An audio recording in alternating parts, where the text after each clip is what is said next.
All right, we're about to get started, so I just want to remind everyone, when we get to any questions, I will run around with a mic, so that way everyone in the room can hear your question on the mic. So, we're getting started. You all know him, Derrick Broze, journalist, activist, reporter, author, podcaster, all sorts of things, all sorts of projects. Give it up, Derrick Broze.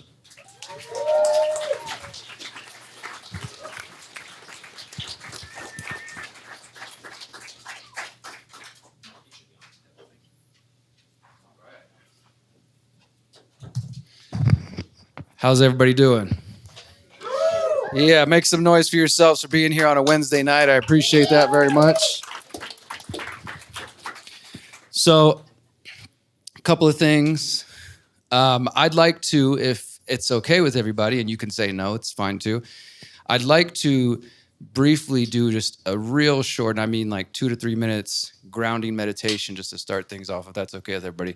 For those who've heard me speak before, I typically travel with my love, Miriam Gomez. She's at home taking care of things on the home front. And she's usually the one that kind of brings that, feminine, grounding, important energy. And I think it's important because I'm going to talk about a lot of big ideas tonight, and we're going to go deep. And we're going to have a community conversation. So this is not just about what I have to share, but it's also about what you have to share. And so I'm glad we started off the way we did. But unless there's any hard objections, I'd like to just do a couple of minutes, just get us centered and grounded. I don't see any objections, so we're gonna start off that way. I'm gonna take a quick seat right here. And if meditation is new to you, just do your favorite form of prayer or just sit in quiet reflection, whatever works best for you. I promise it'll be painless. All right, so let's first start by taking a nice deep breath in. Release that, open up your mouth, let out some sounds. Whatever comes out. Another deep one in through your nose. Hold it in, and then release. Yeah, let me hear you guys sigh. Let's do that one again. In through the nose. Hold it, and release.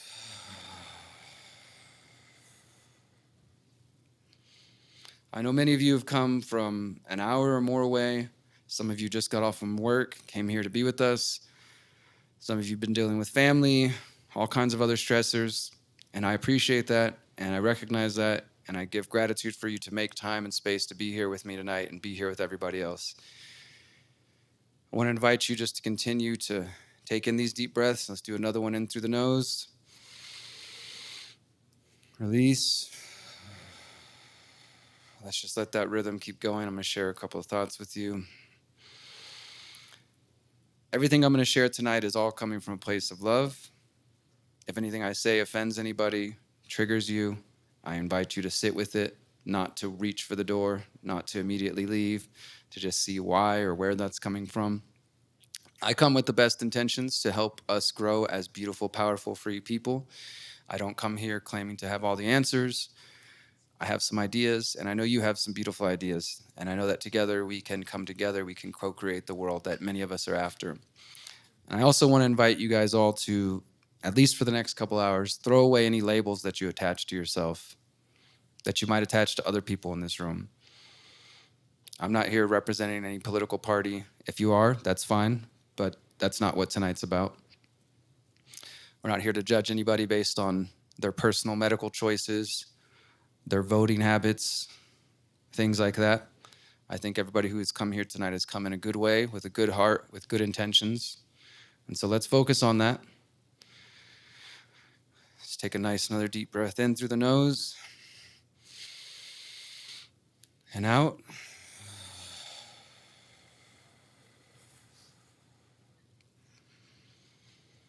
I'm setting my intention to allow every word that comes out of my mouth for the next half hour to 45 minutes to be the words that everybody here needs to hear, to impact you, inspire you, activate you, motivate you in some way. And I also promise to keep my eyes, my ears, and my heart open to the words you have to share. All right. Thank you, guys. All right. Now, who's ready to get deep? All right. So one thing I want to establish as well is that so first of all, this is our first night on a total of 5 weeks U.S. tour across the United States, and we chose to start here in Denver. So thank you guys for being the opening audience. And,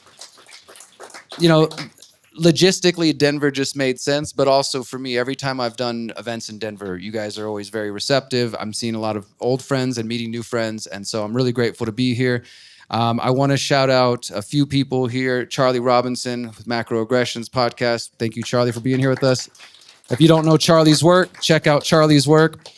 So part of this tour, we're traveling around the United States, and I'm sharing the ideas that I'm about to share with you. And the idea is, again, as the name implies, to activate people, motivate people, inspire people to start thinking about how we, as powerful, beautiful, free people, can take care of our communities.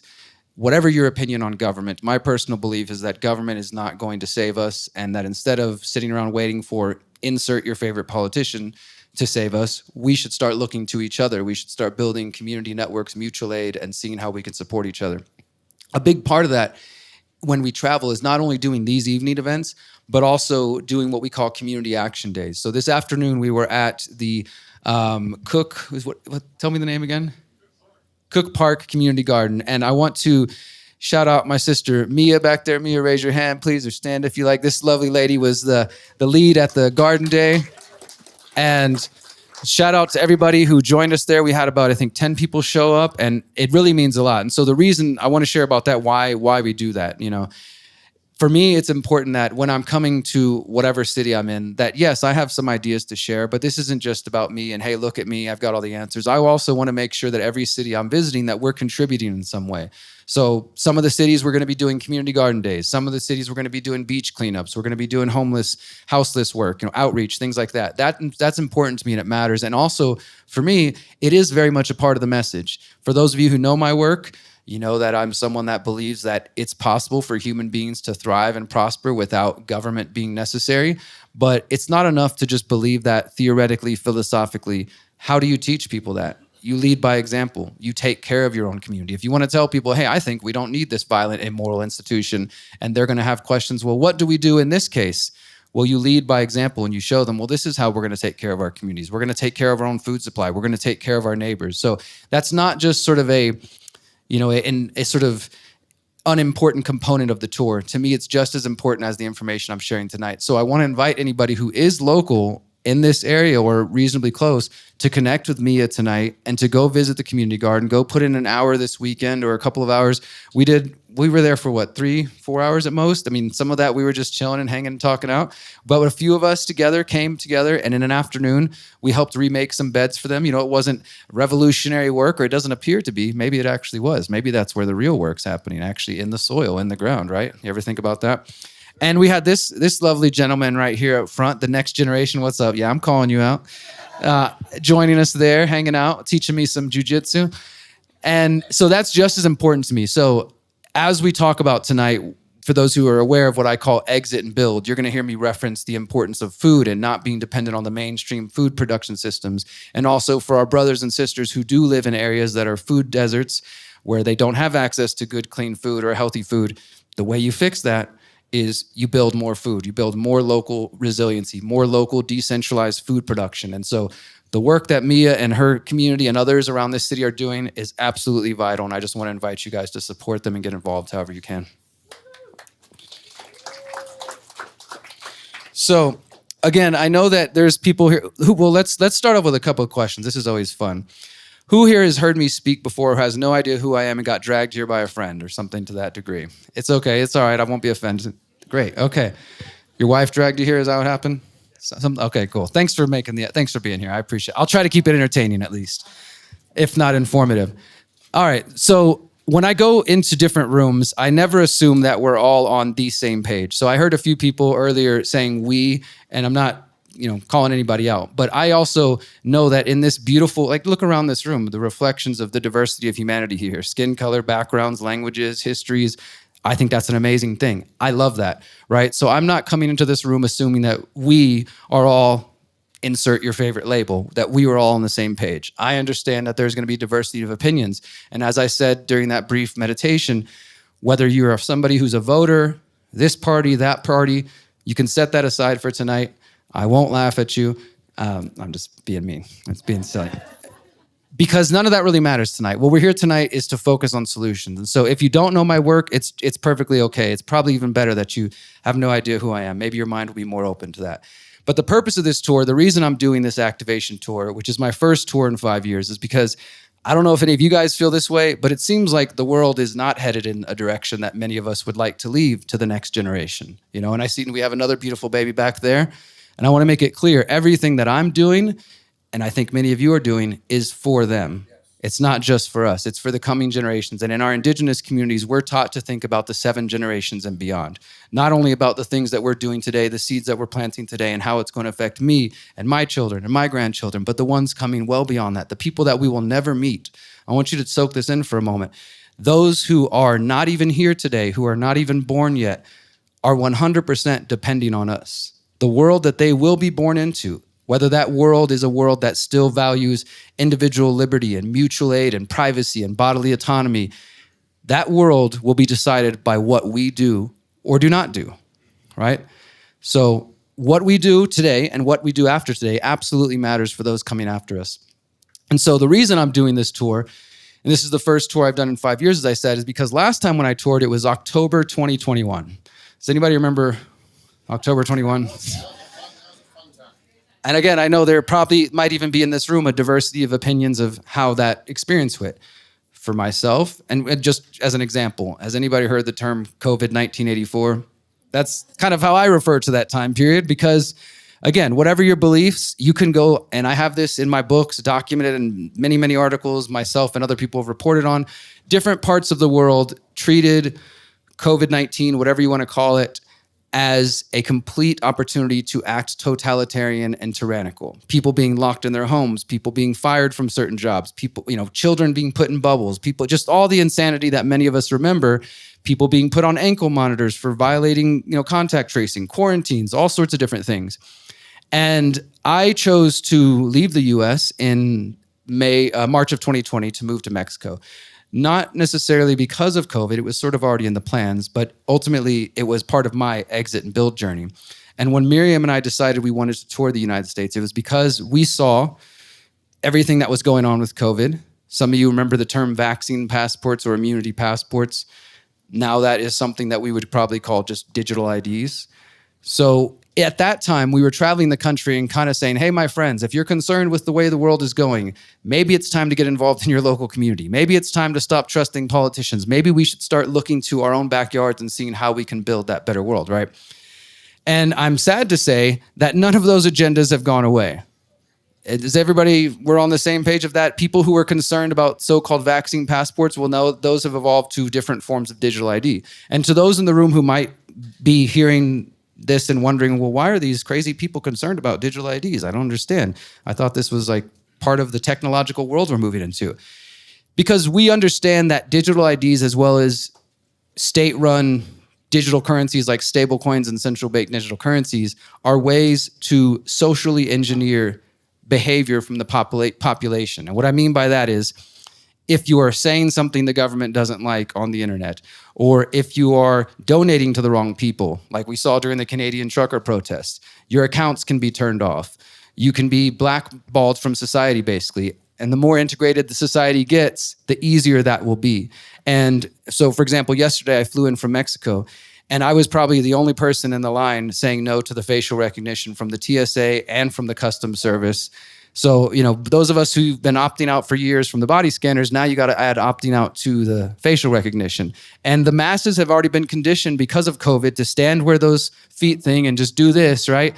And so these same agendas, again, my point being that once you start to understand how these systems interact, you start to see that under a tyrannical government, whether that's a government of this party or any future party, absolutely can, and in some parts of the world, are already using this technology to limit human freedom, limit freedom of speech, limit our privacy. This is already taking place in many countries in the UK. So for example, since 2021, since I last traveled, somebody mentioned the People's Reset. We started the People's Reset in 2021. It was originally known as the Greater Reset. We did one in the UK, and I had the honor of going to visit our UK family. Naomi was there, and I also got to go do some talks in Denmark. And when I was talking to our friends, our brothers and sisters in Denmark, I'm giving the same presentation. Somebody raises their hand and says, Derrick, we already have digital IDs here. It's called My ID, and you can't ride the bus without it. You can't get insurance without it. You can't get a job without it. You can't open a bank account without it. You can't do anything. Yeah, technically it's not mandatory, but try to exist without it, right? And so what my work is focused on for years, originally when my 2020 book called How to Opt Out of the Technocratic State, which anybody who cannot afford to buy it tonight, come talk to me and I'll give you a free copy, or you can download it for free at theconsciousresistance.com/how-to. There's a free audio book there as well. When I first wrote that book at the end of 2019, going into 2020, it was before we heard anything about COVID, but my research as an independent journalist has largely focused on digital privacy, digital rights, because back in Houston, where I'm originally from, years ago in 2012, I learned that I was under surveillance by the Houston Police Department because of my activism. I had a Houston Police Department officer actually leak some emails to me and some pictures showing a training session like this, where there was a screen that said the Houston Freethinkers, which was the group I started, and I was on the screen.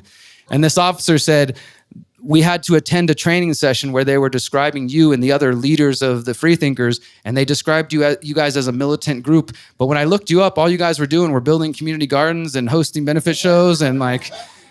But I was like, holy shit, I'm under surveillance? Like, wow. And then I started to go to protests and cops started to call me by my first name. Random cops would walk by me and say, how you doing, Derrick? And it was at that point that I started to think, maybe I need to understand, what does that even mean to be under surveillance? And so I spent a good part of my career focusing on digital surveillance, everything from facial recognition, gait detection, heat detection tools, retina detection, all the different fun tools that governments have, Stingray cell phone surveillance tools. I went deep into this and I spent a lot of time. And around 2018, 2019, I started to notice that there were other digital privacy attorneys and digital privacy activists that were warning about the rise of this thing called artificial intelligence, which is now very, very common in our world. But 8 years ago, not too many people were talking about that.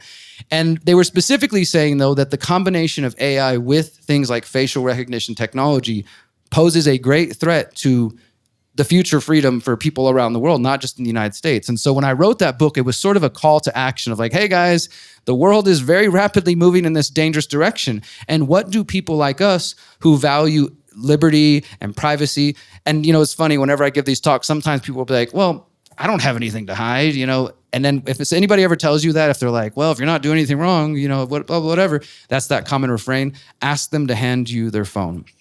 And you'll see real quick that everybody does believe in some level of privacy. Like when you're like, oh, I don't have anything to hide. Oh, cool, let me see your phone. And you're like, well, no, maybe not my phone. And that's okay. That's your personal business, right? So at the end of the day, everybody does, it's not about doing anything illegal or doing anything wrong. Privacy is a muscle. And if we don't exercise it, if we don't flex it, we will lose it. And we are very, very rapidly losing it already. And so I was looking at the state of the world and asking these questions. How does a person who values liberty and privacy continue to stay free in a world that is rapidly moving towards digital IDs, towards facial recognition, towards social credit scores? Is anybody else familiar with that term, social credit scores? I'll explain that one a little bit briefly. So this is taking place in parts of China and other countries, like I mentioned, Denmark, Estonia has been one of the first digital nations. And what's important to understand is that all these tools that they're going to push on us that are happening, they're going to sell it to you in a number of ways. The first being convenience, because we are creatures of habit and creatures of convenience. So for example, the airport, scan your face and you get to be the first to jump in the front of the line, right? Or fear. We need to keep you safe and we need to make sure that no criminals are in the building. So therefore we need to scan everybody's face. Or the other one is entertainment. Facial recognition is also rolling out through a lot of video game systems because they're convincing the young, or hey, you want your face on your character on the video game? Just let us scan your face and that'll be, and not a call out again, but I'm sure some people in this room are already using your face to open your phone. That is your personal choice to do so, but just recognize the more that we're normalizing these kinds of things, the more they're going to be everywhere, right? And you already see places like Amazon testing the Palm Pay, you know, where you can go in there and just scan your hand and it's connected to your bank account. You don't have to talk to those dirty humans because they might have a virus or something. So just go in there and scan your hand. No need to talk to anybody, right? The point being that these things are progressing. So, and they're going to sell it to you under those ways: entertainment, convenience, and fear. Those are their greatest weapons against us. Now, social credit scores, what this is, it's like a typical credit score. Now, a typical credit score, as everybody knows here, if you don't pay your bills, you don't pay your debts on time, your score goes down, right? And then when you try to go get a house, you try to get an apartment, you try to get a job, you might be turned down because, sorry, your credit score is low. Now, That system itself is problematic and I think is complete bullshit and has all sorts of things wrong with it, right? But a social credit score takes that idea and it applies it to your social relationships, to the way you interact with society. So now I know this probably doesn't apply to anybody here, but let's imagine you're one of those crazy people who was posting about horse pace during COVID 1984. Or, posting some conspiracy. I know there's no conspiracy theorists in this room, but let's just imagine that you were one of those people posting these controversial things. Now, if you are under a social credit score system, like my brother right here, the Alex Jones of Colorado, who just can't help but spread his truth, right? His score is going to start going low because he just keeps posting those disinformation, fake news videos. His score is going to go down, right? And maybe he's like, screw it. I don't need the system. I don't care. They can give me a 0, right? Maybe he's built a life that's independent from the system, but most people haven't. And in places like China and elsewhere where they're rolling this out, your score depends, it will determine whether or not you get that new job promotion, whether or not you can get insurance coverage and what the rate of that coverage is going to be. And people who have a low score are considered antisocial people, right? And again, maybe you're like, well, look, I've grown my own food. I have an independent income, an entrepreneur. I don't need their system. They can give me a 0. That's kind of how I feel, right? But then this is where the real danger comes in. It's not just what you do, it's also the people you associate with, right? So think about this. Okay, my score is rated 0 and I don't give a crap about it. But then my buddy who's coming up for a new job promotion, he gives me a call one day and says, hey, Derek, I love you, man, but I'm not going to ask you to stop posting that stuff on the internet, but if I keep hanging out with you, my score is going to go down. Because under the Chinese social credit system, it's not only you, it is your friends and your associates. This is where the social engineering comes from. So there's no gun in the room saying, hey, do what we say, but the digital means are there to say, well, if you hang out with that antisocial person, your score is going to go down too. And how long do you think it would take for the people that you know and love to say, hey man, I love you, but this job promotion's coming up. I got this vacation coming up. And if my score goes below 600, I can't get it. So I'll see you in 6 months. Yeah. Did anybody lose friends or family or relationships during COVID 1984 for choices you made or did make? That's without that system in place. When the system's in place where their livelihood is dependent on it, where their income's dependent on it, where their job's dependent on it, people will make those choices. And I'm not saying this out of fear. If anybody wants to fact check me, do your own research, go look at my book, all the sources are in there. These are real things that are happening. And I do think that these systems are the future of the United States. So I just spent a couple of minutes on that. I know that the majority of people in this room are kind of already on the page and you guys understand that. Like, who came here for solutions, right? Most of you here because, yeah, we get it, Derek. The world's going in a crazy place. What are we going to do? But I also know we have some brothers and sisters in here who this information might be new. So I just want to kind of set the stage for why we're here. And so in 2021, when I was traveling the country, we're hosting events. We had a couple of cancellations. Of course, Santa Cruz, they canceled us 3 times. And then we ended up doing the event in a park and it was amazing, right? But we're traveling the country as people are literally having to meet in underground, basements to have meetings because there's more than 20 people gathered at a time and things like that. And it was a beautiful experience for me because people told me that they used the Freedom Cells Network, the website that I helped co-create, or the Telegram groups or something connected to that, to find people at that very crucial time when the government and other people were saying, stay inside, don't talk to each other, don't connect, only use the digital world. People use the Freedom Cell Network and they use the activation tour to come together like nights like tonight to get connected face to face. And that is what they're afraid of. Us coming together, us putting the bullshit aside and saying, how can I work with this person? I don't agree with them on everything. I don't necessarily come from the same neighborhood as them. I don't have the same income bracket as them, but they care about the future of humanity just as much as I do. So how do I put the stuff that we don't agree aside and focus on the areas we do have, the common ground? That's what's so important. And as I said, my friends, that tour, it was an amazing experience and it was a beautiful time, but despite the fact that we're not hearing the COVID 1984 nonsense, none of these agendas are going away. The Iran war, there's a whole lot of talk about UFOs and aliens lately. I don't know where that's going, but whatever card these people play next, the point is these same systems, these same agendas are rolling out. Who here is familiar with the term the Great Reset? Most of you. If you don't know, that's fine. It's okay. I'm just doing a pulse of the room. Who here is familiar with and concerned about Agenda 2030? Most people. Okay. And if you don't know why, then we can have a deeper conversation. But tonight, I want to really focus on the solutions. So for the last 5 years, Since I last went on the road, I've been focused on this exit and build idea. Who has heard me talk about exit and build or read about this concept and vaguely familiar? I want to just give you an opportunity. We'll pull the mic out in a few minutes, but just shout it out loud. What does that mean to you when you hear exit and build? Independence? Parallel systems, community? Self-sufficiency? Changing consensus? Anyone else? There's no wrong answer. What is, when you hear that term exit and build, even if you don't have any idea what I mean, what does that mean to you? Own your own data. Own your own data? Kevin Costner built something in a field or something, build it and they will come. Build it and they will come. Like, he's talking about Kevin Costner up here. I don't know what's going on. Feel the dreams, yeah. Okay, cool. So there's a general understanding. So let me tell you guys a little bit about what that means to me. As I said, I started writing this book, How to Opt Out of the Technocratic State, looking at the state of the world, the direction things are going. And for me, based on my own experience within community activism, within politics, I ran for mayor of Houston 2 times in 2019, 2023 to try to spread a message. And despite me saying that, hey, if you want to get involved in politics, you're probably best served by doing so locally, and I do believe that still, it's just as corrupt on the local level. Let me just tell you that. It's just as corrupt on the local level. So it's not immune. Like, we can look at the national level, we see all the nonsense, and we might assume, well, maybe I'll just run for school board. And then you find out, well, there's just a bunch of corruption there. You find out that the local commission, the city council, the town council. But my point being, I very quickly came to the conclusion that politics was not going to save us.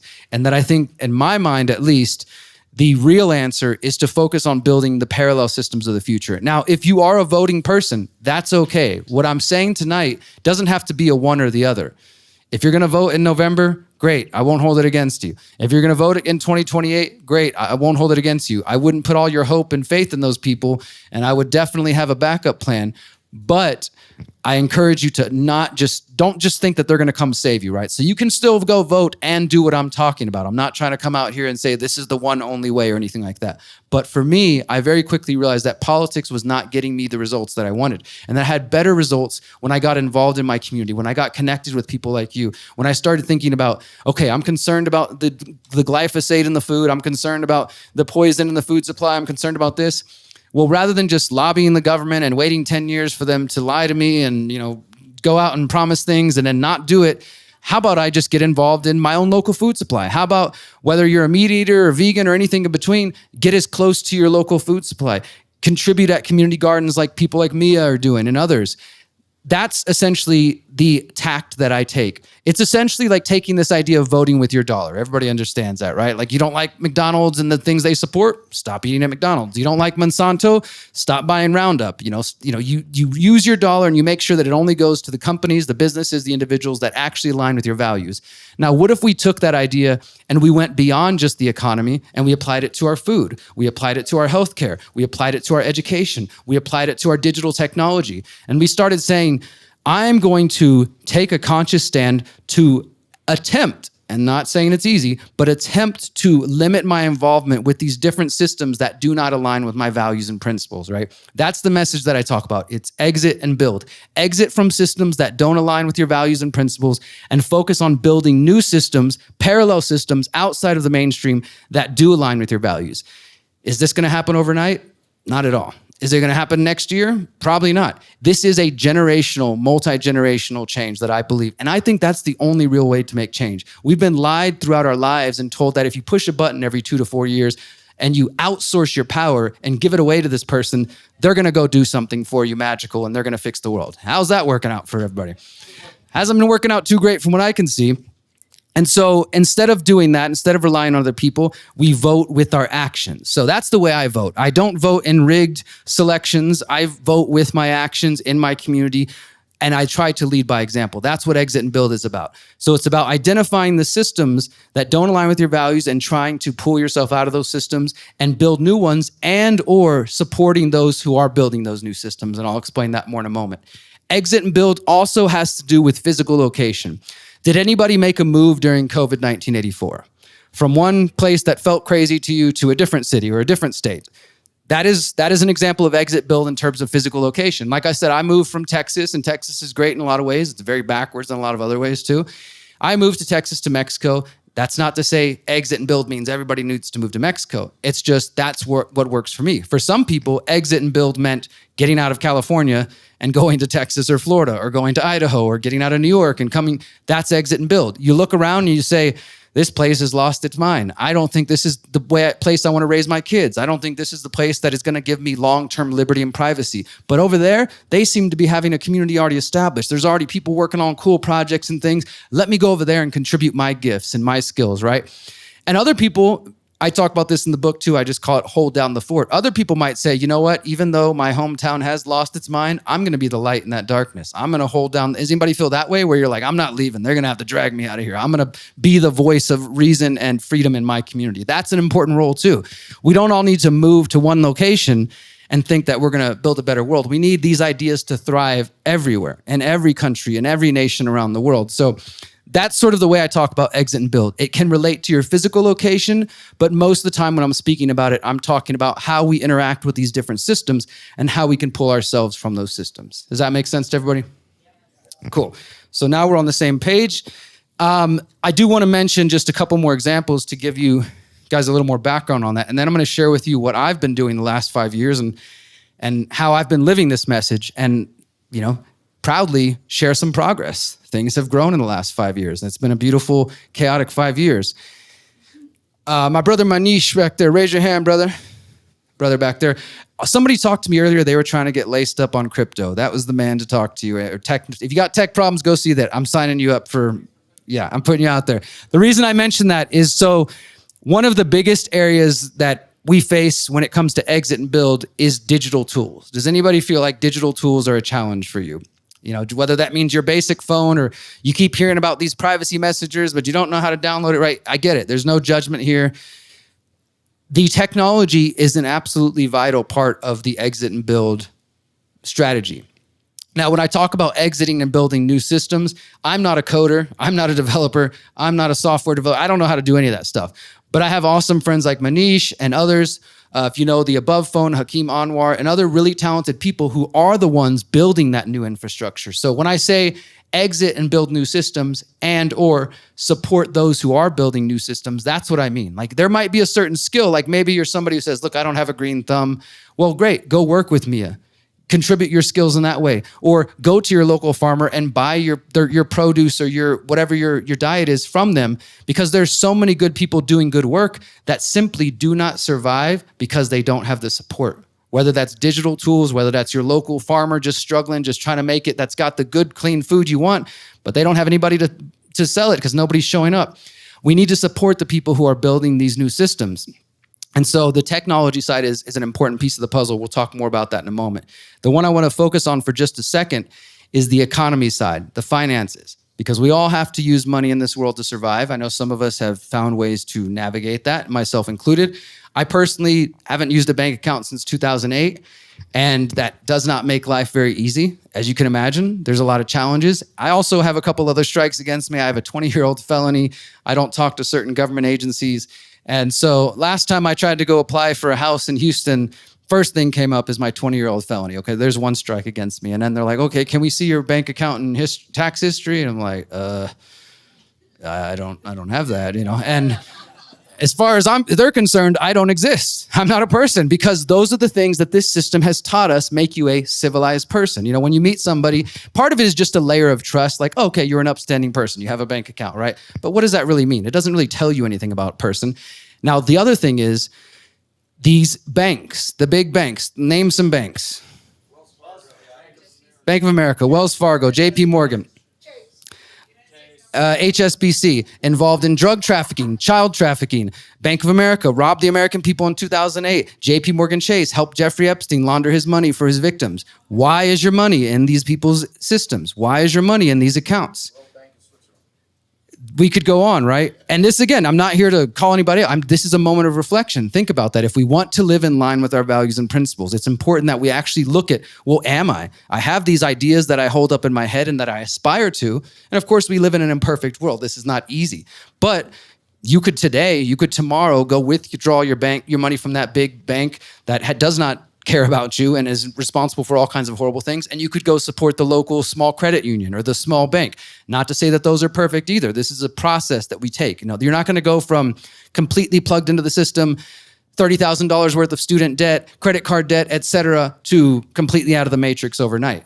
That's not how it's going to happen. And it's also a big challenge. So instead, focus on the different systems that you feel like don't align with your values. I have a bunch of ideas on this, but it's up to you to determine what works and what matters to you most. I think the banking one is a very easy place to start. All of you right now, without excuses, could go tomorrow and divest from these big banks, and you could support a small local credit union in your community. And that would be a big step. If more and more of us did that, and people have been trying to organize these giant divest movements for years and have very little luck because, again, we are creatures of habit. We are creatures of convenience. Well, my bank is like 2 minutes away and the credit union's 5 minutes away. If that's your limitation of how far you're willing to go, maybe you actually don't care about lending in line with your values. Maybe you're not actually trying to be free. Just let's be real about it, right? Now, that's not to say that the credit unions are a perfect solution either, because there is an institution, it's called the National Credit Union or something, I can't remember. Something like, yeah, so it's basically the equivalent of the FDIC with the main banks, but it's for the credit unions. And that gentleman who runs that attends the World Economic Forum. He is in favor of CBDCs. So at the end of the day, you're still using the Federal Reserve note. You're still, if and when they say, hey, all money is going to go digital, the credit unions will go along with it too. So my point being, it's a step away from these systems you don't support. It's not the final destination. And I know there's a lot of different opinions and views on crypto. I'm definitely not one person who thinks crypto is going to save all of us and be the end all be all of every world. But I will tell you, as a person who doesn't use banks, crypto has allowed me, specifically things like Monero and more recently Zeno, have allowed me to move in and out of those worlds and to hold some money privately and then to put it back into the fiat when I need to, but without having to use a bank account. I'm also a big fan of just stuffing it under the mattress because that's better. It's better there under the mattress than it is sitting in these people's hands. I'll tell you that. Or get a nice safe. This is not financial advice. These are just some ideas. So we could go on, but I think you guys get, we want to look at these different areas and these different pieces of our life and to see what is out of alignment and what we can do to move more into alignment. Now, I want to share with you guys what I've been doing since the last tour. When Miriam and I were touring, we had just moved to Mexico. We actually did a Mexico tour as well in the spring of 2022, and we did 15 cities across Mexico because Mexico didn't get hit as hard as a lot of places in the world, like Australia, the UK, Germany. Mexico ended up being one of only 2 countries in the world that never had any quarantine requirements, never had any shot requirements, or any kind of mandates like that, which was, it was interesting to see that happen and to be there and kind of like living a normal life for the most part. And again, I'm not saying that it's perfect and doesn't have its own challenges that we are all aware of in different ways. But it was a beautiful experience to travel Mexico and to travel the US and to find both Mexicans and Americans and Canadians and people who were just as hungry and thirsty for solutions like you guys are. And at that time, Miriam and I knew that we wanted to build a community called the Conscious Agora, theconsciousagora.com if anybody wants to learn more. And this is an idea that I've had in my mind since 2017. But when we moved to Mexico in 2020, we realized okay, we're going to do it in Mexico. We had been thinking we'd do it in Texas, but we started looking for land. We spent from 2021 till about 2023 traveling around this beautiful country and visiting the mountains and visiting the beaches and just, trying to find out what felt right. And ultimately, we settled on this beautiful piece of land. It's 23 acres. There's 100 plus avocado trees. There's bananas. There's limes, pears. There's 2 springs of ojos de agua, the water just coming out of the ground. This beautiful river. I mean, it was hard to not we need to make this happen. And we ultimately did make it happen. We paid the land off last year. We own it outright. We did it without a bank. I want to repeat that. We did it without a bank, and that's not easy to do. And part of that is, once again, community. Because I'm not a wealthy person. Wasn't raised into a wealthy family. I don't have a trust fund, nothing against anybody who does. That just wasn't my circumstance, right? So for me, it's I have this dream, I have this idea, I don't have an endless limited amount of money, I've got a little bit here, I'm gonna need to work with other people. And so we spent the better part of the last 5 years not rushing to okay, hey, we met at the Freedom event, let's go buy land. I've seen that happen more than once. And I've also seen people having to sue each other to untangle themselves from that. A lot of that happened during COVID. There were so many people in a panic running to Mexico because of what I said that they knew that, Mexico's mostly free.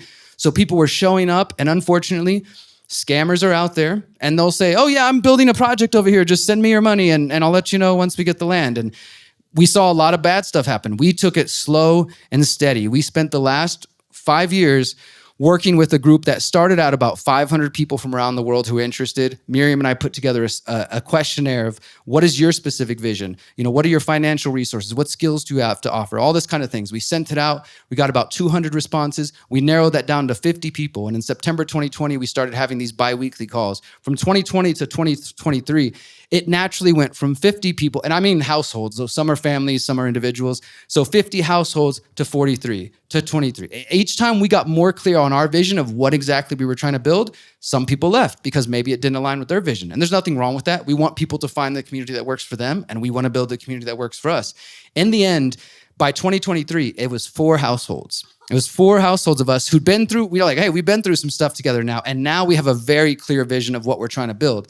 And so then after that, we spent the next year working on our decision-making agreements, our conflict resolution agreements. How do we bring in new people? How do people leave this community? How much are we going to charge? How do we just spent so much time doing the human mechanics? The land was already there, beautiful and waiting for us, but we didn't want to screw it up. And like I said, I don't have an endless bank account to just, let's try it out. And then if it doesn't work, we'll try again. No, I need to get it right the first time.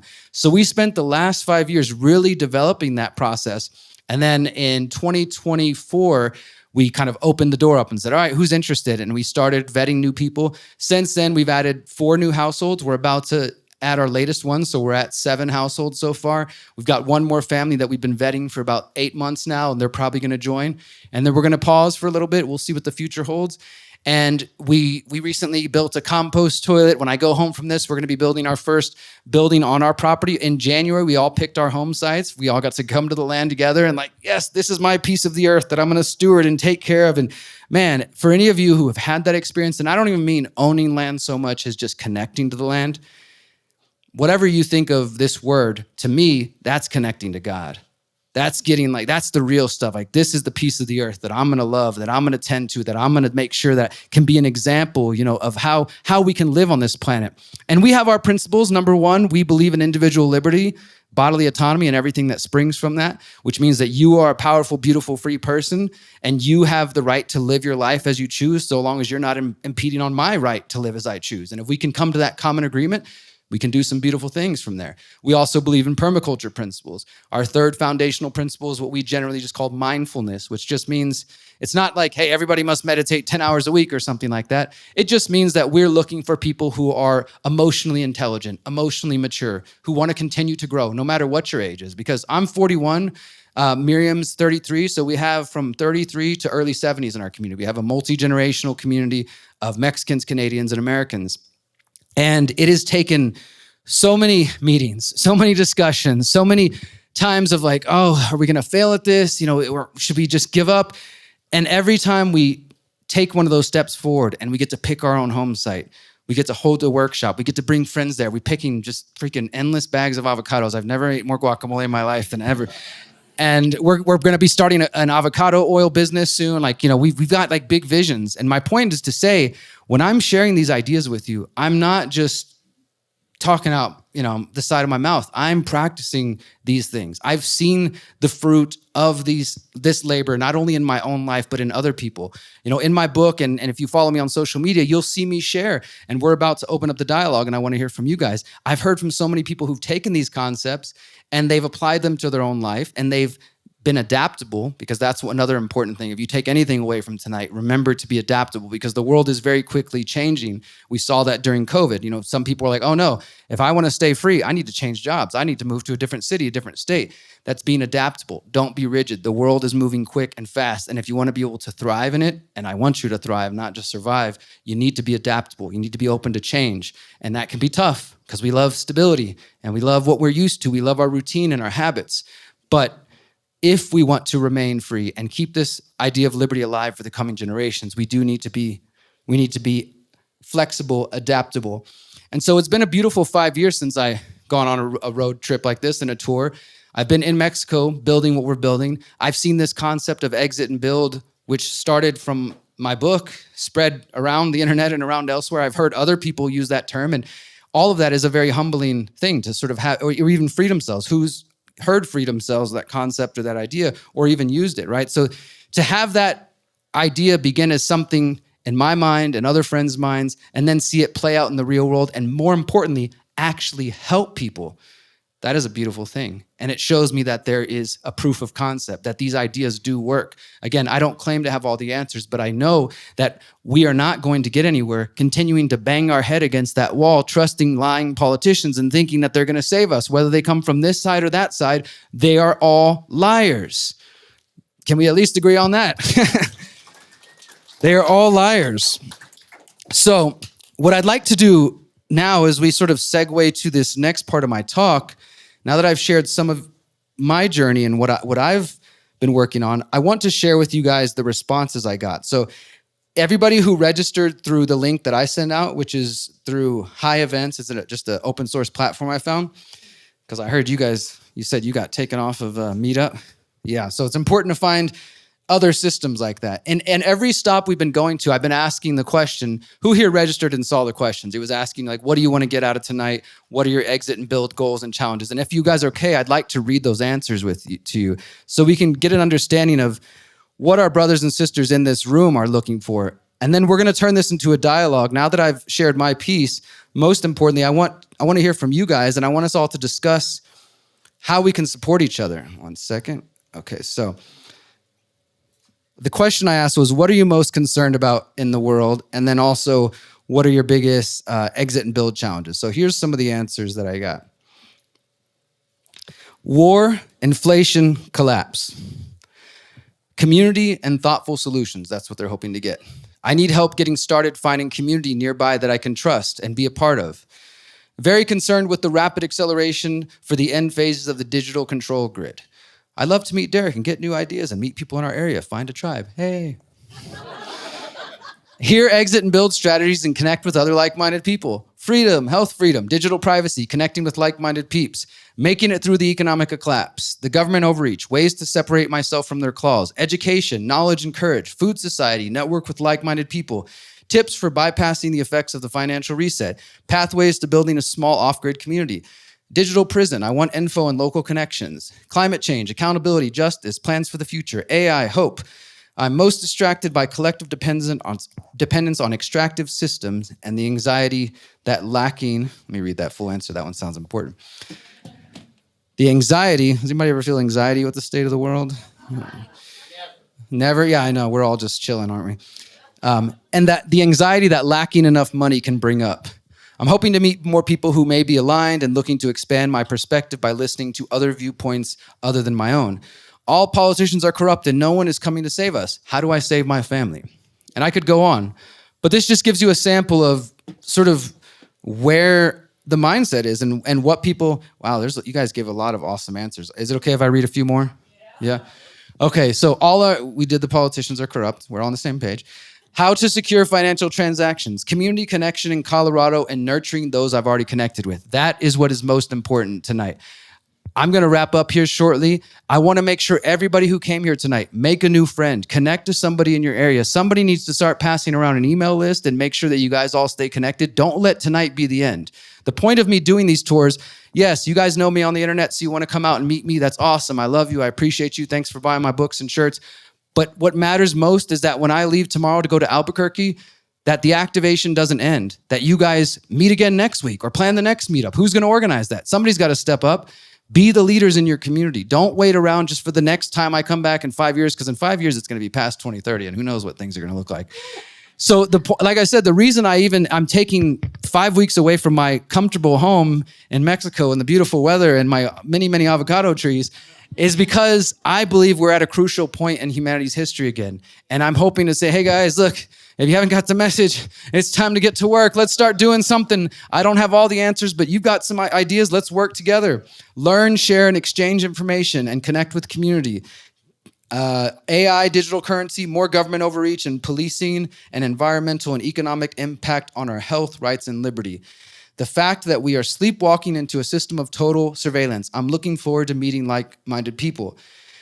Exit and build for sure. The toxins in our air, food, and water. Ideas for people who are struggling financially to exit the system. Education and aggregation, empowerment to network and meet like-minded people. Seems like there's a common theme there, right? Who came here tonight feeling like you don't have any friends in your local community and you came here specifically, more than one of you, don't be shy. Who came here to find other like-minded people? Look around the room. Keep your hands up. Look around the room. I'm going to wrap up shortly and we're going to just have time for the networking engaging. Please take advantage of this opportunity. We've got like close to 80 people in here? Something like that? Okay, sweet. Thank you guys for being here. That's a beautiful opportunity. Don't let this go to waste. Now, I want to open the floor up. Use the mic. Anybody who wants to share, I've got a couple of questions. First off, let's hear from some success stories. Who here has been on their exit and build journey, whether that has to do with food, land, finances, homeschooling, etc.? You raised your hand. Yeah. Let's hear from you. Let's hear from you guys. Into the mic just so they can hear you. Hello. What's your name? Martina. Martina. Okay. Tell us about your journey. That's my partner. Yeah. What's up, brother? And you've met all in Mexico. We bought land in Bailey, and one of the most important things was to find a house or a land with a well. So we, work on starting our independence and living off our land, and we've gotten more and more involved in the community up there, small town. So you guys have the land. We have the land. Round of applause for these guys for doing that. That takes, I'm sure that was a journey, in itself, right? Just to get to that point. So thank you for making the effort. So you're saying you're getting plugged in with local community now? You're trying to meet more like-minded people. Is it just the two of y'all, or y'all working with other people? It's just us, but we've been getting. It's just us, but we've been getting to know the people around quite a bit, and nice. Trying to spread the care for liberty. Sure. And so you're working on a well. You guys said that. We have a house and a really good well. Beautiful. And we even have animals on it, so we're learning. What's your biggest challenge right now? Is it finding other like-minded people to work with, or is it what's your main focus right now? Your next goals? Because we're both surviving and working and being, like we want to do a garden, we want to do chickens, but it's working through time and so you're doing like what you can do while also working your day jobs and stuff like that. Well, we're both self-employed, so we're not. So you have some level of freedom in that regard, right? So again, let's just take a moment to acknowledge the work that you both put in to get to that point. That's beautiful. That's important. And that's an inspiration for other people, right?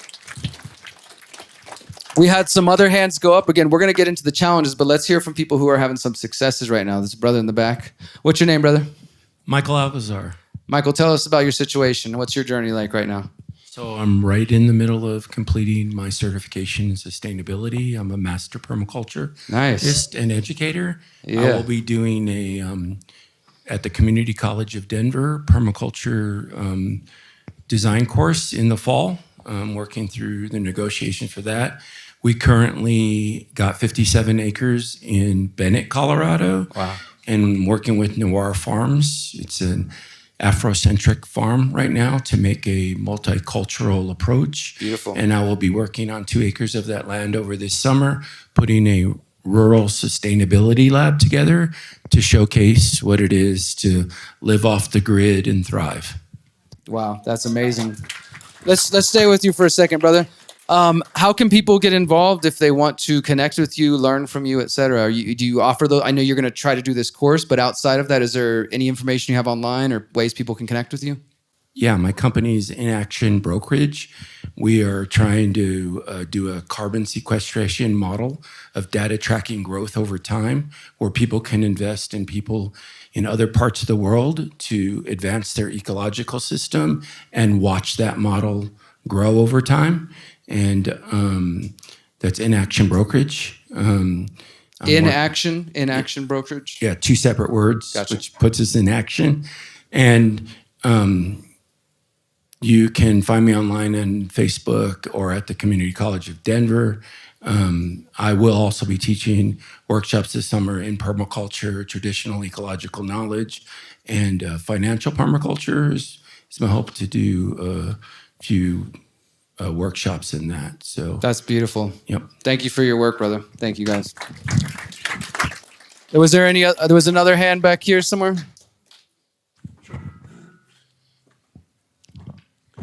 I guess I'm just compelled to share that moved to Colorado from San Francisco about 4 years ago. What's your name, brother? Wymond. Thank you. Yeah.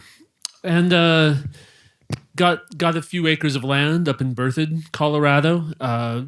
Took my kids out of school. They're in kind of a homeschooling pod situation. We're a part of a private membership association. We found our farmer friends up there. We're doing raw milk, which is illegal in Colorado, but you just got to go in on a Good on herd you. share. Taking over land that was basically desecrated, overgrazed. And in 1 year, we've built really substantial organic matter back to the soil, primarily using biodynamic tools based on Rudolf Steiner. So very esoteric cosmic rhythms that have nothing to do with the mainstream way to see things. Beautiful work. So yeah, just building an entirely kind of new life. Just, I think you use the term parallel to the system. We're amongst it. We're just parallel. Sure. It's kind of like the idea of be of the world, but not in it. Yes. What has been your biggest challenge in that journey? For, I guess the steps are the next level would be like working into the trust world. You know, how do we take our LLCs and our home that we've bought in this land and just get that so it's not... so that's for ourselves and privacy in the new way, and it's quite easy to do these practical things that are in this sort of way, like to rebuild soil and such. You can do it to take your kids to homeschool, but then dodging the digital world and this kind of thing is so you're strong complex. on the food front and the land front, but there's some other areas you could strengthen. Yeah, especially technology. Yeah. I'm a little Luddite with some of that. Yeah. Manish, you need to connect. All right, let's go to one more success stories and let's start taking from some challenges. This brother, did you want to share something over here, sir? Yeah, Josh will bring you the mic. And I appreciate you guys all contributing. You know, like I said, this is more about us having a community dialogue. What's your name, brother? Mike Chappelle. Mike. All one word, lowercase, .substack.com. Mike's small group got together to over Julian Assange, getting Julian Assange free. We participated in that. He's free. So we're 1 for 1 with our group. And also, some of us meet together at Pablo's on 13th and Penn, Wednesdays, noon to 2. If you're free, come on by. So that was just a plug. That's what they want to do. All right, we're going to segue to some challenges. Who here is, and again, think about, I try to promote exit and build in as holistic of a manner as possible. So you don't have to stick with finances. It can be digital technology. It can be educating your children, whatever sort of area that you see, hey, this is a system I don't really enjoy participating in, and I'm not quite sure how to get out of it or what my next steps are. What are those challenges? So a challenge for me, I think I may have a bit of a savior complex because I'm completely aligned with you in terms of self-sovereignty. What was your name? Sorry. My name is Kirsten. Kirsten, okay. And I'm completely aligned in terms of like self-sovereignty, all of that. But you said earlier that, you know, most of us are divorced from all the, you know, technocratic everything. And you said, but a lot of people aren't. And I want to do what I can in this time I have on this earth to improve for the people that aren't. Like, so, you know, some of that is like supporting Ross for his run for House District 23, which is hyper locally focused government, which I don't believe in government at all. But if I can help some children, you know, that are being sent to government prisons, like for school, and if I could do something there to improve their outcomes, which we have very dark stories about that, if you learn from Jeffco Kids First about what they're exposed to, I want to do what I can for other people that are not a piece of that. And that's a challenge for me. Maybe it's a savior complex, but I can't leave this earth the same that I found it. And I'm with you on that. Thank you for sharing. And on that note, I just want to make it clear, because just real quickly before we share some answers with our sister here, one of the common criticisms that I'll hear on the internet, because everybody loves to talk shit on the internet, is that exit and build is just running away. Or do you really think they're going to let you build your own garden? Do you really think they're going to go get your own land? Have you ever heard of Waco? Don't you see they have drones? They're spraying things in the sky. And to me, yes, those are all real concerns and the infinite possibilities that exist. Should that mean that we should do nothing? I don't think so. So the reason I mention that is because some people will interpret what I'm saying as saying that we should just, we're running away. I don't see it that way at all. Again, to me, it is more about trying to live as in line with your values as possible. And let's just do a thought experiment. Let's imagine that we are just crazy conspiracy theorists.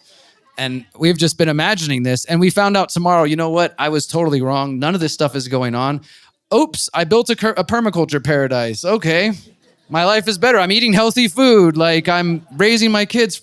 Is it really, to me, it's like, so it's, don't think about it so much as you're running away from things. Instead of you're focusing to build the life that actually aligns with your values and principles. And to me, at the end of the day, even if these crazy people stopped whatever they're doing, cool, I'm still going to focus on this path because I want to eat clean food. I want to drink clean water. I want to be around free range kids. I don't want to pay electricity and rent for the rest of my life. I want to own the things that I have created with my hand and work with other like-minded people to do that, right? So it's not about running away. It's about getting closer to the things that you actually want to see in the world. And then in terms of there's nothing wrong with having a so-called savior complex.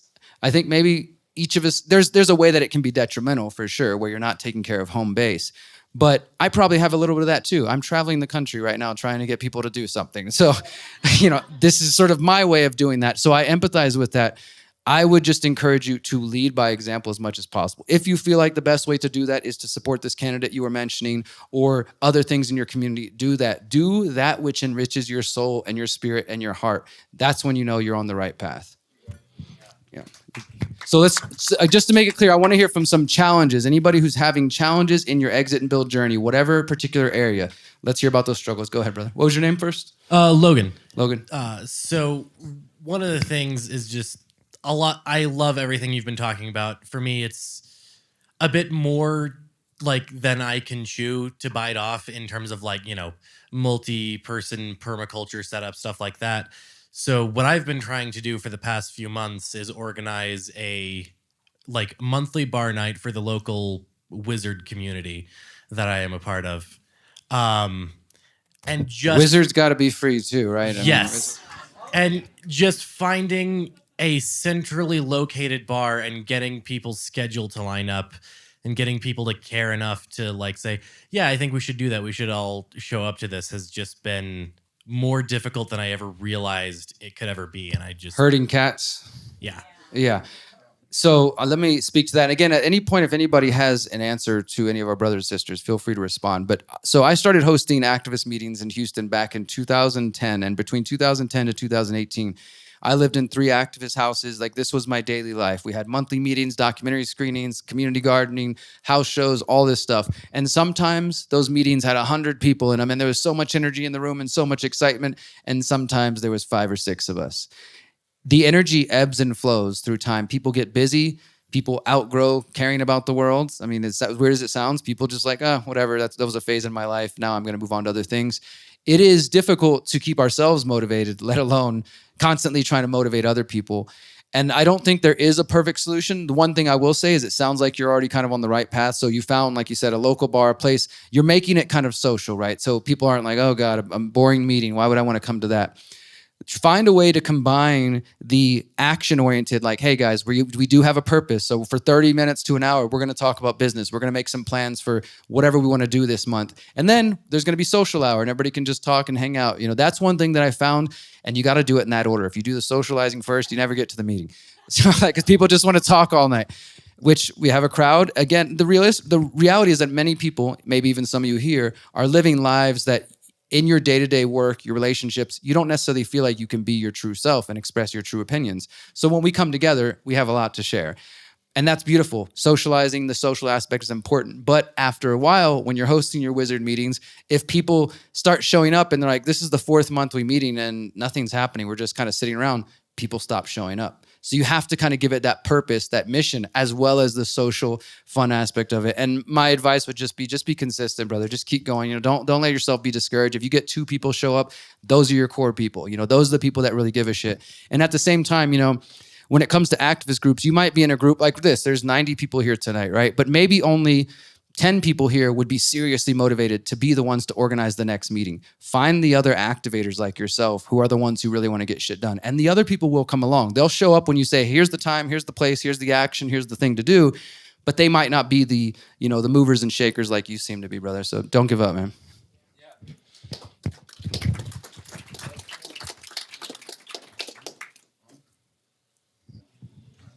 Yes. On that note, make a schedule. Like make a schedule, and even if you have 3 people, 10 people, say here's what we're doing for this month, that month, and beyond. But schedules help.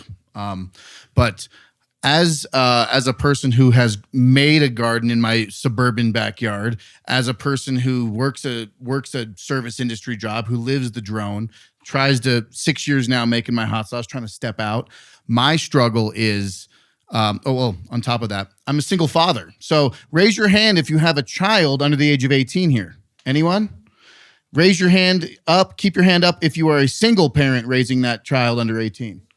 Very few. So my struggle is trying to establish the synergy and all the understandings that we just talked about all night, and trying to incorporate that in with a young mind who is still forming, who has their social structure, who has their social network, who wants the TikToks, who wants the social media, who wants all these things. I'm a hard ass. He doesn't even have a smartphone. I kept him on a flip phone, and you're gonna learn the hard way. T9 texting. I'm sure he loves that with his friends. No, but this is my biggest struggle, is trying to nurture these ideas to a younger generation who would appreciate that. So like, if you have any insight, just like anyone else have insight, it's just like, it's very hard to try to nurture this into a future generation who is in that understanding age. So I am not yet a parent, so I'm going to yield to any other parent who wants to share their advice here to the brother here that just shared about that, about, how do you navigate the world where the kids want social media, they want the latest smartphones, trying to keep them on the right path, trying to give them maybe a measure of freedom, but also not let them get pulled into the matrix that you're also trying to get away from. Anybody who's got thoughts on that? Naomi, next. So my name is Miguel. I'm also a single father. This is my first time here. I didn't know what I was walking into. Welcome. But I am like so aligned with like so many of you guys. It's crazy. But anyway, so my kids moved to Oklahoma with their mom, and it was a very difficult time for me because I was always a present father. But when my daughter wanted to move back to Denver, her grades were like F's and D's, and she's also has dyslexia. But what I did when she came back was delete all her social media. Like all of it. Like you are not allowed to have social media. When you're 18, like you can make that decision, but right now, you're not gonna have social media. And right now she has a 3.6 GPA, and she's graduating this year. So you just have to like be the authority and let her know that you're doing this from love, because I wanted the best for my daughter. And I knew that social media was a distraction, and it's an addiction. So I literally tell them that. I'm just like, you are not participating in this because I understand it literally rewires the way your brain operates. So I will not participate. Absolutely. So now my daughter's graduating on time, and she's got a 3.6 GPA, and I had to like teach her like how to read because she's dyslexic, and her mom like never wanted to like give her like any help, so I had to like come up and do that. So good job, Dad. Good job, Dad. Naomi, you want to share? Naomi, you can take my mic right here. Oh, okay. All right. Yeah. Well, for us, I would just say it's the community. Yeah. So none of his friends are allowed any of it. So we kind of have a bit of a bubble there. Sure. Okay. Well, maybe a few, more or less. There is that, but also. My friend has a computer.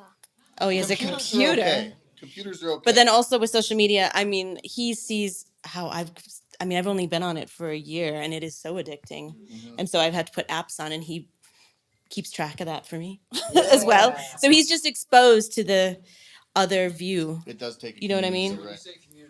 I mean, his other homeschool kids. Yeah. So we all kind of agree on how and what they do when they're together. And it's actually quite loose, ultimately. Just there's lines about that. There's no smartphone, no social hard. media. I appreciate that. It's very difficult to try to get a teenage boy to understand that too. To have a teenage boy, a 14-year-old boy who wants to do all the cool things and wants to be involved, and I feel that and I hear that, and I'm very in line with Miguel. I think it's more about trying to open up that mindset to say this isn't what the norm is, but in the end, this is going to benefit you tenfold when you are able to understand. And it's I guess it might be an age old tactic of parenting, but I always say, I fake it as I make it. We'll make it happen, but that's what it is. You're doing great, brother. I'll just add, as a uncle 6 times over, not yet a parent, but I see the same things with my nieces and nephews. Who one of them, my oldest niece, is going through her struggles as she's a young lady getting into high school and struggling in her own ways. And social media is a big part of it. And my brother recently, for about 3 months now, is like, okay, that we're done with social media after, things she got into through social media.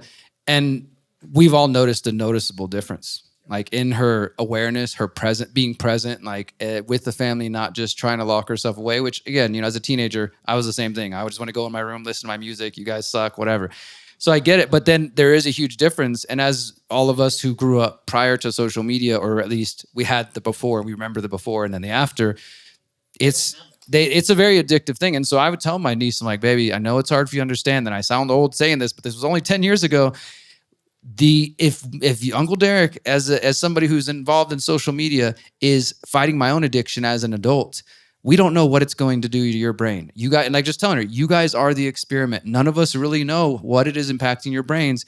And just because you see everybody else using it doesn't mean that it's safe, doesn't mean that it's okay. And just trying to plant those seeds of like, this isn't a punishment for you. It's your dad and family trying to look out for your best interest. Did you want to add something? We're going to go to a couple more and we're going to wrap up here, guys. Thank you so much. Yeah, so I really resonate with this conversation about social media and how much of an addiction it is. As an artist, I feel compelled to participate in it to a certain degree. And there is good news that there are like alternative niche technologies that you can use to kind of have the best of both worlds. I'm not sponsored by this phone company whatsoever, but I have like an e-ink smartphone. And I can have all of the tools. I can have even social media on it. I can communicate on social media, but I don't get stuck in the loop because it's just not satisfying and glowing and looks like a lottery slot machine, right? So it's just something to think about too. It's like there's so many technologies out there that we can also use to liberate ourselves from the technologies that are enslaving us. And I'll just add to that, there's a company called Daylight Computer. I interviewed, if you go to my website, if anybody hasn't heard of them, I did an interview with the CEO, and they make tablets and they make devices specifically for kids. I mean, they're $500 plus, but I'd say they're an investment for both the adult and the children because there's no notifications. It's similar to that, where they actually use amber light, so there's no blue light. They limit distractions and things like that. So there are more companies trying to say, hey, if we're going to use digital tools, why don't we do them in the most healthy way as possible? Yeah. All right. Do we have somebody else who wanted to speak back here? Yeah. Hi. I've heard horror stories from Americans who have bought land in Mexico. It doesn't always go smoothly. So I wanted to know if you ever considered or thought of, or maybe you've already done this, but dual citizenship. So to your first point about there being horror stories and land ownership in Mexico, I'll just speak to that briefly. It is largely because there are 2 types of land ownership in Mexico. One is what everybody's familiar with, which is private property, deeded, here's the title, you own this sort of thing. And the other is called ejido land, which is like communal land. So after the Mexican Revolution, about 110 years ago, they broke up all the haciendas, the big giant kind of landowners, and they redistributed land. And a lot of families were basically inherited land. And so what you'll find, there are many Mexicans today who have inherited family land. And let's say he's got some ejido land in his family, and he said he's willing to sell it to me, and I want to buy it from him, and I pay him, and I get what I think is the title, and I start building. But then a few years later, his sister shows up and says, I didn't approve of this land sale. She can take it back from me. And those are the horror stories you hear about. So if you can even buy ejido land, but in order to do that, you literally have to find every living family member and get them to approve of the sale. We just avoided that whole thing and just did regular private property title deeded. So despite what people say, you can own land in Mexico. Foreigners can't own land within 50 miles of the border, the coast, anything like that. And what was the second part of your question? Dual citizenship. That's not really a path that I'm interested in. You know, I'm not really interested in becoming a citizen of any other government at this point. Because I travel so much, I'm basically on a tourist visa. So like, for example, I flew in from Mexico yesterday. I'm going to fly home in 2 weeks and my 6 months will reset itself. Maybe eventually that won't work and I'll be an illegal citizen in Mexico or something. I don't know. I'll cross that bridge when I get there. But for me, it just doesn't, it's just not in my interest to like, okay, I'm going to go register myself with another government. Now, that said, there are some people who go that path and they believe having multiple passports in different destinations can be beneficial. For example, during COVID 1984, when Australia was losing its freaking mind, we had some friends who happened to have dual citizenship in Germany, and my buddy was able to use that dual citizenship to leave the Australian hellhole, get to Germany, and then make his way to Mexico. So in situations like that, there can be benefits. So there are people out there you'll hear talk about have multiple passports, things like that. That's not my expertise. I'm trying to be as involved in as little systems as possible, not get registered with more. Sort of my approach, yeah. All right, guys, I think we got time for one more, and then I'll wrap up here. Well, mine kind of segues off of her questions. So I met my partner. He is a Mexican citizen. And we've been together a couple years. And we're looking at a South American country because he's not really that interested in the other parts of his country. But I'm not a tropical girl. And I see through different people that I follow and stuff that there's people doing residencies and whatnot. But if anybody has or knows of people who are in partnership with somebody from another country, right? Like we have limitations. He can't come here to come to an event. And like for us to meet people and we want to homestead and do the things that I started doing here a long time ago, but we feel limited to be able to find a place to do it because then we won't have community. Like going to a new country together, somewhere we can both go from our own passports, right? So that is the one thing where I'm like, well, I don't do meta platforms and I don't dive into social media. So how do I connect with the people unless I make the means to go to each of these events in different countries and stuff and find people and hope there's a connection. What's his home country? He's from the Yucatan. From the Yucatan? Is that where you guys, so you're saying tropical is not for you though, right? Yeah, I'm with you. It's way too hot over there. Like this is why I'm in the mountains in Mexico. People think all of Mexico's like the Yucatan. There's a lot of different climates. We're up in the mountains with cool mountain breeze all day long. I got sick of the humidity. I'm tired of it. Would he live in any other part of Mexico? Or is that like... He's predominantly Mayan descent and very biased. So he's very strongly to the Mayan region, which I totally can understand and empathize with. So one thing I would say is you guys are going to have to find some kind of compromise on the weather, first of all, on the climate. Whether him, moving a little further out of the Yucatan where it's a little less, hot and humid, or I guess you got to get your beach tan on and adjust. I mean, there's a lot of beauty in the Yucatan. There's some cenotes and all kinds of beauty there. But really what it comes down to is just getting plugged in, getting connected because, well, for one thing I can say there is a Mexico Freedom Cell network as well. There are people all around Mexico. Whenever COVID happened and the Freedom Cell network just kind of exploded and people started creating groups all over the world, really, I created the first Mexico Freedom Cell in 2020, and it is mainly on Telegram.